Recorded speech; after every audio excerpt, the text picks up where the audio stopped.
নদীর দিকে নামতেই চোখ জুড়িয়ে গেল সোনালি ফসল আর শুকিয়ে যাওয়া নদীর সৌন্দর্যে। আমরা যেখানে নেমেছিলাম সেখানে নৌকা পাওয়া যায়নি বলে আমরা হেঁটে শুকনো অংশের দিকে যেতে থাকলাম।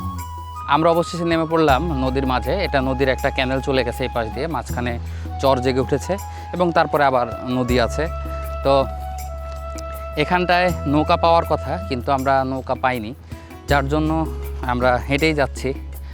আর আজকে প্লুটো আমার সাথে প্রথম আসছে, সে আজকে বুঝতেছে যে প্রাকৃতিক সৌন্দর্য দেখার আসলে কষ্ট কতটা। প্রকৃতির সৌন্দর্য আসলে উপভোগ করতে গেলে কষ্ট কিছুটা পেতেই হয়। এই পাড়ে আসতেই চোখে পড়ল নদী ভাঙনের চিত্র।